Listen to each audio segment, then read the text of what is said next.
I could feel the heat from the camera lights pressing down on my skin, but it was nothing compared to the fire in my gut. This was it. Months of digging, of late nights, of whispered phone calls in parking garages. All of it had led to this moment. I tightened my grip on the flash drive in my pocket. This was more than a story. This was a reckoning. My name is Jordan Carter, and I'm an investigative journalist. The kind who doesn't look away. The kind who doesn't take the press release at face value. The kind who pisses off the people in power. And right now, the man at the top of my list was Police Chief William Harlan. The case that put him in my crosshairs was a brutal one.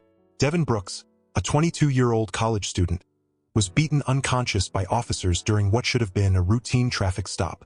They claimed he resisted. They said he reached for a weapon. Standard script. But Devin was unarmed. He was also black. And now he was in a coma. The bodycam footage would have cleared everything up if the department hadn't lost it. According to Chief Harlan, there was nothing to see. Unfortunate incident, he had called it. No wrongdoing. But I knew better, because I had the footage. The real footage. And in less than an hour, I was going to make sure the entire city saw it. 45 minutes earlier, I sat in my car outside City Hall, the radio off, the streets humming with the usual midday chaos. Inside, reporters were already gathering for Harlan's press conference. He'd be standing at that podium in his crisp uniform, shaking his head in practiced disappointment while feeding the public another pile of well-rehearsed lies. My phone buzzed. It was Malik, my cameraman, and the only person I trusted with this. "You ready for this, man?" he asked. "Born ready," I said, though my hands had been clenched into fists for the last 10 minutes. "You sure about dropping this live? It's gonna get ugly fast." "That's the point."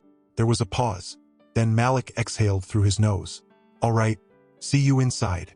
I hung up and reached for the flash drive again, just to feel its weight.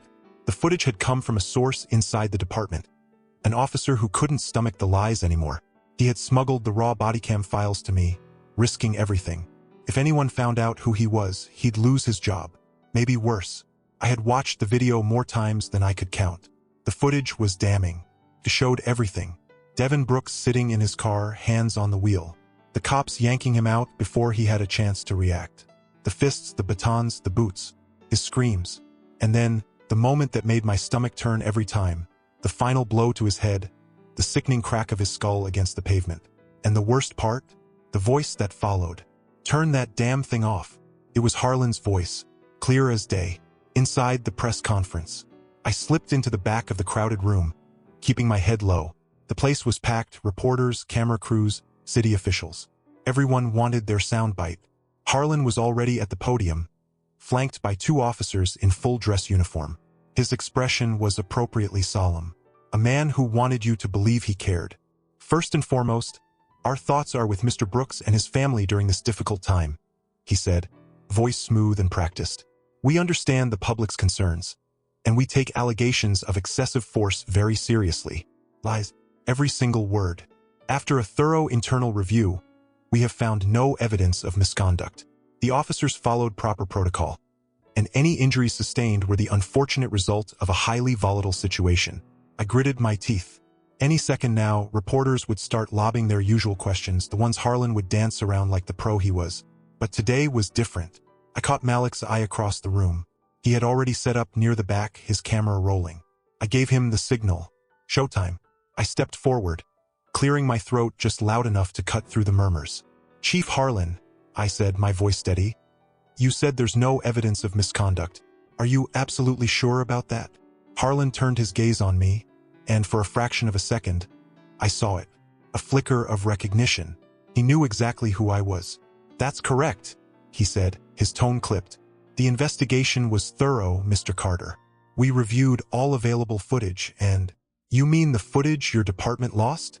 I interrupted. The room went still. Cameras shifted in my direction. Reporters smelled blood. Harlan's jaw tightened. The bodycam footage was unfortunately corrupted due to a technical malfunction. That was addressed in our official report. I let the silence stretch, then pulled the flash drive from my pocket, holding it up for everyone to see. "Then I guess this must be something else." Murmurs rippled through the room. A few reporters exchanged glances, their hands tightening on their recorders. Harlan's mask didn't slip. Not completely. But I saw the tension in his shoulders, the way his fingers curled against the podium. "Mr. Carter," he said slowly, "I don't know what you think you have, but I think," I said, stepping forward, "that the public deserves to see for themselves." Malik, already one step ahead, hooked up his laptop to the projector before security even realized what was happening. The screen behind Harlan flickered to life. The room fell silent. Then the video played, and the truth hit the room like a bomb. The room was dead silent, except for the sound of Devin Brooks's body hitting the pavement. On the screen, the footage played in crisp, high-definition horror. Devin sat in his car, his hands motionless on the wheel. The red and blue glare of the patrol car lights flickered across his face, sweat beading on his forehead as the officers barked conflicting commands. "Step out of the vehicle. Keep your hands where we can see them. Now." He barely had time to react before the door was yanked open. Officer Jameson, a name I'd come to know too well, grabbed Devin by the shirt and dragged him out like he was nothing more than a piece of trash. Devin stumbled, his hand still raised, but the first punch landed before he even had a chance to speak. Gasps rippled through the press room as the officers on screen swarmed him, fists and batons striking indiscriminately. The dull thuds of impact filled the space, followed by Devin's desperate, choked cries. And then, the moment that sealed everything. The camera shifted, its angle shaky as one of the officers turned. Chief Harlan was there, not across the street, not in his office, there, watching, silent, until Devin stopped moving. And then he spoke. "Turn that damn thing off." The words rang through the room like a gunshot. Someone cursed under their breath. A reporter's pen clattered to the floor. Every camera in the room was now trained, not on the screen, but on Chief Harlan. I turned to him just in time to see the color drain from his face. He wasn't slick enough to hide it. The slight widening of his eyes, the way his throat bobbed as he swallowed, the sweat glistening just beneath his hairline. The mighty police chief William Harlan had just been caught. Live. For a few excruciating seconds, nobody moved. Then the shouting started. "Chief, was that you in the footage? Did you order the cover-up? Why did you lie about the investigation?" The press conference had officially collapsed into chaos. Reporters surged forward, thrusting microphones and cameras in Harlan's face, their voices overlapping into a wall of accusations. Harlan's lips parted, but no words came out. His brain was still playing catch-up, still scrambling for an exit that no longer existed. I took a slow step forward, keeping my voice calm, controlled. "No comment, Chief?" He flinched, actually flinched. It was a small thing, barely noticeable if you weren't watching closely. But I saw it. That's when I knew I had him. The scramble. Harlan's fingers clenched around the podium, his knuckles white. This is an attempt to undermine this department," he finally said, voice strained but still trying to carry authority. "This footage is out of context." "Oh, really?" I cut in. "Which part? The part where your officers nearly beat a man to death? Or the part where you ordered the camera turned off?" Harlan opened his mouth, then snapped it shut. There was no spinning this. The footage was raw, unedited. It spoke for itself. A security guard moved toward Malik, eyes locked on the laptop connected to the projector. I took a step to block his path. "I'd think twice before you try to shut this down, unless you want to be on camera violating the First Amendment, too." He hesitated, then stepped back. Harlan wasn't answering questions anymore. He turned, muttering something to the officer beside him. Damage control mode. His bodyguards started moving, clearing a path. He was trying to run. Not a chance. I pushed through the crowd, keeping pace as he moved toward the exit. Reporters followed, cameras rolling, their voices rising in desperation to get something, anything, out of him. "Chief, do you deny that this was a cover-up? Are you going to resign? Did Mayor Holloway know about this?" That last one struck a nerve. Harlan whipped his head around, his mask of control cracking. "This press conference is over," he snapped. I stepped in front of him, blocking the doorway. "The public deserves answers, Chief." For a brief moment we were eye to eye. The rage in his stare was barely restrained. If we were alone, if there were no cameras, I had no doubt he'd have me in cuffs or worse. But we weren't alone. The whole world was watching. "Get out of my way," he said, voice low. "You didn't seem this eager to leave when you were covering for your officers." His breath hitched. Then, a voice from the crowd made both of us turn. "The mayor's here. Reinforcements arrive." The doors swung open, and Mayor Linda Holloway walked in. Sharp pantsuit, tight bun, expression like stone. She didn't look at me, or the reporters, or the cameras. She looked straight at Harlan. And that's when I saw it.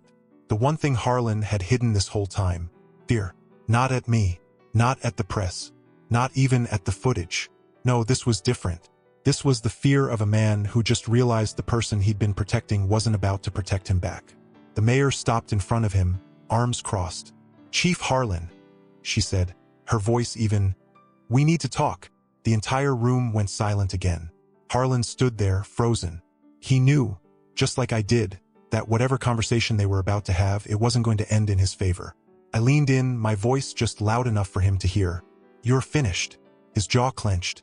His face burned red. But he said nothing. For the first time in his career, William Harlan had no words. And I wasn't done yet. Harlan didn't move. The room was still silent, except for the low hum of news cameras still rolling. Every journalist in the building had their eyes locked on the same thing. A police chief who had just been caught red-handed. The mayor didn't blink, didn't shift, didn't look at me, at the cameras, or at anyone else. Just Harlan. "Chief," she said again. "We need to talk." Harlan's lips parted slightly, as if he were about to argue. But even he knew there was no digging out of this. Not now. Not with every news station in the city broadcasting his humiliation live. Still, he tried. "Madam Mayor, I can explain." "Not here." Her voice was razor-sharp, slicing through whatever excuse he had lined up. "Inside. Now." She gestured toward the side door leading to the private offices.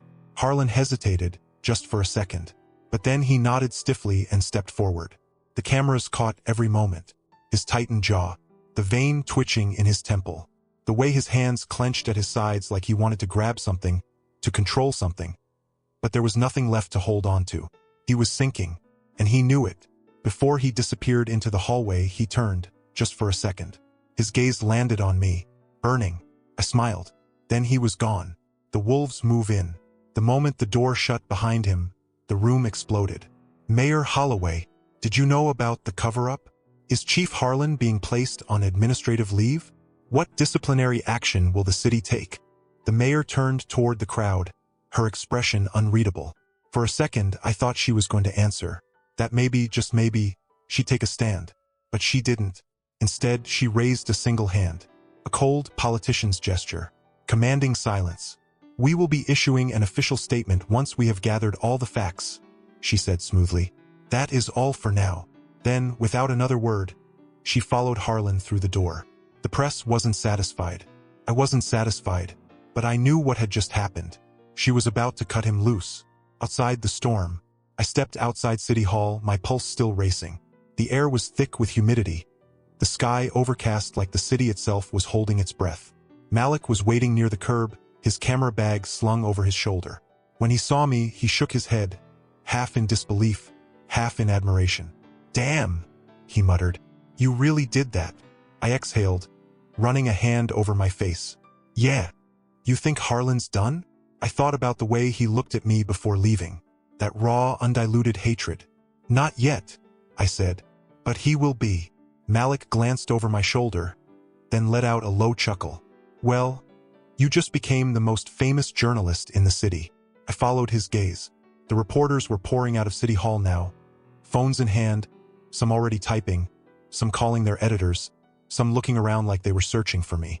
I had just flipped the biggest story of the year on its head. And they wanted more. The call. My phone buzzed in my pocket. I pulled it out and glanced at the screen. Unknown number. I hesitated, then answered. "Carter." Silence. Then, a low voice. "Male." Measured. "You just made a very dangerous enemy." I stopped walking. Malik noticed and frowned. "Yo?" I ignored him, my grip on the phone tightening. "Who is this?" "A concerned party," the voice said. "You should watch your back." Click. The line went dead. I lowered the phone slowly, my heartbeat a heavy thud in my ears. Malik stepped closer, his voice cautious. "Something wrong." I stared at the screen. The call had already disappeared from my log. Whoever it was, they didn't want to be traced. I exhaled sharply. "Looks like we pissed off the right people." Malik's expression darkened. "Yeah, but that means they're watching." He wasn't wrong. And suddenly, the victory felt a lot more dangerous. I didn't sleep that night. The footage had gone viral, faster than I expected, even in a news cycle dominated by scandals. Every major network had picked it up. Every social media platform was flooded with clips, breaking it down from every possible angle. The cover-up, the brutality, the moment Chief Harlan's face turned ghost white. By midnight, the mayor had no choice. Her office released a brief statement. Chief William Harlan has been placed on indefinite administrative leave pending further investigation into the actions of the officers involved in the incident with Mr. Devin Brooks. The city remains committed to transparency and accountability. Translation: they were throwing him to the wolves. But I wasn't celebrating, because I knew this wasn't over.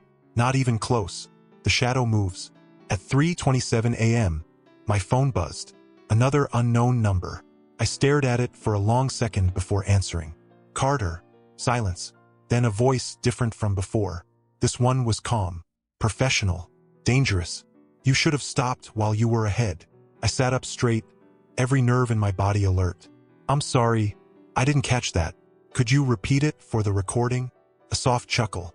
No amusement. Cute. But we're past games now. I glanced toward my window. The street outside my apartment was quiet, but something in my gut twisted. Who is this? I asked. The last warning you'll get. Then click. I exhaled, gripping the phone so hard my knuckles ached. Malik had been right. They were watching. The break-in. By 6 a.m., the death threats had started. My email inbox was full of them. Some anonymous. Some with names that were probably fake. All saying the same thing. You're done. Hope you don't have family, Carter. Snitches get buried. At 7:13 a.m., I found out just how serious they were. I stepped out of my apartment, my bag over my shoulder, my thoughts still tangled in the night's events, and stopped cold. My car. The windows were smashed in. Glass littered the pavement. My tires had been slashed. The rubber peeled back like someone had taken a knife and savored the act. But the worst part? The message. Spray-painted in thick, black letters across my hood. Shut up or die. My breath caught. My pulse slammed against my ribs. The morning air was crisp, but my skin was clammy. My shirt clinging to my back. I heard footsteps behind me.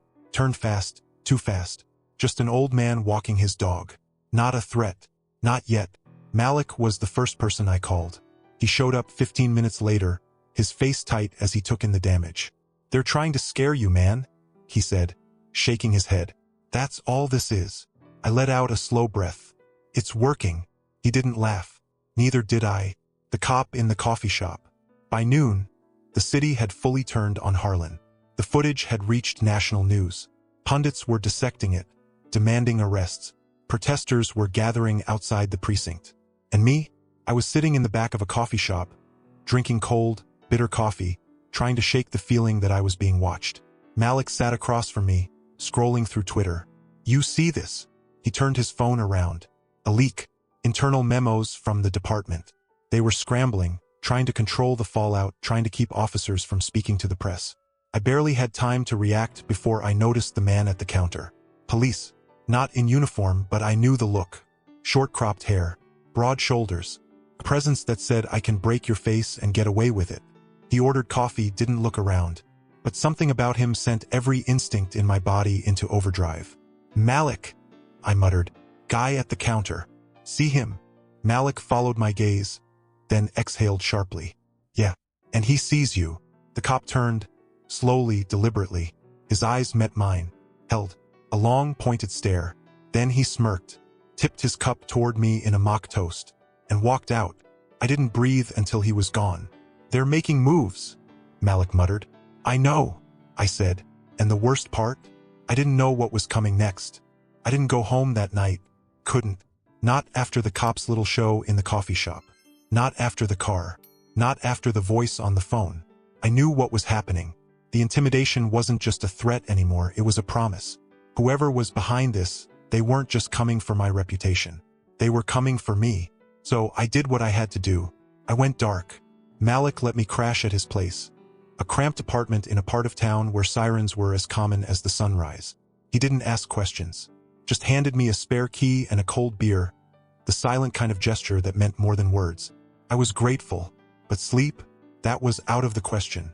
Instead, I sat on his worn-out couch, laptop open, the glow of the screen casting shadows across the walls. I wasn't just digging for leads anymore. I was looking for the next move, because I knew this wasn't over. Not by a long shot. And I was right. The source speaks. The email came at 2:18 a.m. No subject line. No sender name. Just one line of text. We need to meet. It's not over. There was an address. The time. 9 a.m. Parking garage. Downtown. My gut twisted.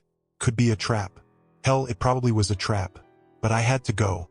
Because if it was who I thought it was, the officer who gave me the footage, then this wasn't just about exposing Harlan. It was about survival. Mine. And his. The meeting. The garage was mostly empty when I got there. Early morning shadows stretched across the concrete like dark fingers. Every sound echoed. Tires. Distant sirens. My own heartbeat. I parked 2 levels up, near the outer edge, where the morning light filtered through slats in the concrete. Then I waited. 10 minutes passed. Then 20. And then I saw him. Detective Alan Rivers. Mid-30s. Close-cropped hair. Hard eyes. He walked with that cop's posture, stiff shoulders and a watchful gaze. He didn't look around, didn't hesitate. Just walked straight toward my car. I stepped out to meet him. "You're late," I said. He didn't smile. Didn't bother with small talk. "You shouldn't have released that video." I tensed, the warning in his voice sharp. "You gave it to me." He shook his head. "I gave it to you so you could put pressure on them. So you could force the city to act. Not so you could blow up the whole department." I stared at him, disbelief flickering through me. "Are you serious? Harlan covered up an assault that nearly killed a kid. You think that deserves quiet pressure?" Rivers looked around, scanning the shadows. His jaw was tight. "You don't know who you're messing with, Carter." I took a step closer. "Then tell me." A pause. His gaze met mine. There was fear there. Real fear. "It's not just Harlan," he said, voice low. "It goes higher." "How high?" He swallowed, glanced over his shoulder again. "Mayor Holloway," he said. "And more. People with power. Money. Influence. You think this ends with Harlan? He's nothing but a shield. They'll throw him under the bus and keep the machine rolling." It hit me like a punch to the gut. I wanted to argue, wanted to say he was wrong. But I couldn't, because it made sense. Too much sense. The mayor's hesitation. The careful words. The way she'd waited until public pressure forced her hand. She wasn't protecting the city. She was protecting herself. "They'll come for you," Rivers said, his eyes burning into mine. "And for me, anyone who talks. You don't walk away from this, Carter. You don't survive it." I looked at him, really looked at him. The wear in his eyes. The dread. The exhaustion. "You already know that, don't you?" I asked. He didn't answer, because we both knew the truth. The hit. I left the garage with every nerve on fire. It wasn't just about Harlan anymore. It wasn't about a few corrupt cops or a bad chief. This was deeper, darker, rooted in power that reached further than I'd thought. And they weren't just trying to scare me. They were going to kill me. I could feel it. It was the car following me, a few lengths back, never getting too close but never letting me out of its sight. It was the shadows in my rearview mirror, the headlights that didn't turn off even when the roads thinned. It was the black SUV that veered into my lane, hard and fast, trying to clip me, force me off the road. I jerked the wheel, tires screaming as my car skidded. I missed the barrier by inches, heart hammering in my chest. The SUV didn't slow, just kept moving, merging into traffic like nothing had happened. Like it was just business. Because to them, it was the fallout. I made it back to Malik's place, but I knew it wasn't safe. Not anymore. Malik's eyes went wide when he saw my face, saw the shake in my hands. "What happened?" I told him. About Rivers. About the mayor. About the SUV. His face darkened. "We need to take this higher." "Who's higher than the mayor?" I asked, my voice raw. "The state? The feds? You think they're not in on it, too?" Felt hopeless. The weight pressing down on me, heavier with every breath. But Malik wasn't done. "We go public. Full expose. Not just the footage. Everything. Interviews. Documents. Names. All of it." I stared at him. "And if they come for us?" He shrugged. "Then we fight." It was reckless. Dangerous. It was probably a death sentence. But it was the only option left. Because if I didn't expose them, they'd bury me. Literally. The leak. We worked through the night, collecting everything. Every document Rivers had given me. Every report, every conversation recorded. By dawn, it was ready. The full story, the cover-up, the corruption, the power that ran from Harlan straight up to the mayor's office and maybe beyond. We sent it to every outlet we could. Local, national, international. And we didn't wait for them to publish. We posted it ourselves. On every platform, every account, every channel. We let the whole world see the rot. The message. It went live at 8:47 a.m. By 9 o'clock, my phone rang. Unknown number. I almost didn't answer, but I knew better. I picked up. Carter. Silence. Then a voice. The first one. Low, cold, familiar. You shouldn't have done that. I smiled, even though my hands shook. Too late. Click. I set the phone down, my heart hammering. Malik was watching me, eyes sharp. Was it them? He asked. Yeah. And I looked at him. My breath was steady. My voice calm. They're coming. And I was ready. The morning didn't come with sunlight. Came with sirens. By the time I stepped outside Malik's apartment, the street was already crawling with unmarked cars. Black SUVs, tinted windows, engines idling low, like predators breathing in the dark. They were here, and they weren't hiding. Malik stood beside me, silent, his jaw set. Neither of us said a word. We didn't need to. We both knew what this was. The final move. The inevitable end of the game. I half expected them to rush us, to throw us to the ground, hands behind our backs, zip ties cutting off circulation. But that wasn't their style. Not in public. Not with the whole world watching. No, they'd play the smarter, cleaner, quiet. They wanted me to disappear, but they'd waited too long. Because the story was already out there. The damage was done. And the city was burning. The footage, the interviews, the names, the records. It hit the city like a lightning strike. Fast, violent, irreversible. By 10 a.m., protests flooded the precinct. Not just a few dozen voices with signs, but thousands. Shutting down streets, chanting Devin Brooks's name. By noon, state officials had issued statements. Careful, measured, filled with the usual empty promises about thorough investigations and ensuring justice. But no one was buying it. Not this time, because I had given them the whole truth. And there was no covering it up now. I wasn't stupid. I knew what was coming. I'd embarrassed the system, exposed it, threatened to tear it apart. And the system wasn't going to forgive me for that. They couldn't just kill me, not openly, but they could destroy me in other ways. Discredit me, bury me under legal attacks, frame me for something worse. Or wait until the story faded, until public outrage cooled, until people forgot. Then they'd finish the job. Quiet, clean, final. But they underestimated one thing. I wasn't running. The first knock came just after 1 p.m. A hard, deliberate fist against Malik's door. I didn't move at first. I just stood there listening, watching. Malik met my gaze. Didn't say anything. The knock came again. Louder, sharper. I stepped forward, every nerve on edge, and opened the door. 2 men stood there. Suits, no badges, no names. Just the cold, blank faces of men used to people doing exactly what they were told. One of them smiled. It wasn't friendly. Mr. Carter, we need to talk. They didn't bother asking if they could come in. They walked past me like they owned the place. Like they owned me. I didn't argue. I shut the door and watched them. Heart pounding in my chest. Malik stood to the side, arms crossed. His glare sharp enough to draw blood. The taller one, the one with the fake smile, was the first to speak. You've caused quite a bit of trouble, Mr. Carter. I said nothing. He smiled wider. But you already knew that. Still, I said nothing. He looked around, nodding slightly. We're here to offer you a way out. I let the words hang in the air. Way out of what? I asked finally. Out of this situation. His voice was smooth, easy. We understand mistakes were made. But there's no need for anyone else to get hurt. He didn't say it like a threat. He didn't have to. I'm not going anywhere, I said. He chuckled lightly. No, Mr. Carter. But the story can go away. The footage, the files, the interviews, all of it. You could issue a correction. Say it was fabricated. Say you were misled. That you made a mistake. A simple mistake. I met his gaze and held it.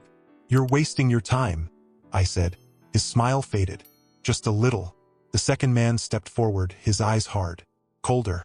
You think this is about right and wrong? he said. You think anyone's going to remember Devin Brooks in 6 months? A year? You think these protests are going to change anything? His voice dropped lower. This city doesn't run on truth. It runs on power. The words hit me like a slap. Not because they shocked me, but because they didn't. That was the system. The one I'd been fighting against my whole life. And I wasn't about to stop now. I stood taller, straighter. Then you're going to have to kill me, I said. Neither man moved. Neither blinked. But the room shifted, darkened, because we all knew that's where this was headed. Maybe not today, maybe not tomorrow, but soon. And I was ready for it. They left without another word. No threats, no promises, just a look, one I wouldn't forget. Malik shut the door behind them and turned to me. They'll come back, he said. I nodded. I know. He looked at me for a long second. Then we don't stay here. I wanted to argue, wanted to say I wasn't running. But this wasn't about running. It was about surviving. Because the story was bigger than me now. It was out there. But if I wanted to make sure it stayed there, I needed to live long enough to protect it. By nightfall, Harlan had resigned. Not voluntarily, not gracefully, but with his face plastered across every news station. His lies shredded in public view. And the mayor? She was next. Her press conference came late, after hours of closed-door meetings. She looked tired, hollow. We are committed to transparency, she said. We are committed to justice. But no one believed her. Not anymore. And when the first calls for her resignation started, she didn't argue, because she knew it was coming. And it was coming fast. Malik and I watched it unfold from an old motel room, miles from the city. We didn't sleep, didn't talk much, just watched the fire we'd started burn through the system, unstoppable now. And it wasn't just about Devin anymore. It was about every name like his, every face, every silence, the voices that had been ignored, erased. Not anymore. The phone rang again. Same number, same silence. I answered, said nothing, and the voice on the other end was quieter this time, smaller. You don't know what you've done. I smiled. Yeah, I said. I do. They hung up first, because they knew they'd lost, and I'd won, not because I was stronger or smarter, but because I refused to stop, because I told the truth. And sometimes that's enough to burn an empire down. If the story resonated with you, share it with those who need to hear it. Let's start conversations that matter and that will lead to change. Subscribe to our channel for more stories like this that challenge us, inspire us, and remind us of what we are capable of when we stand up for what is right.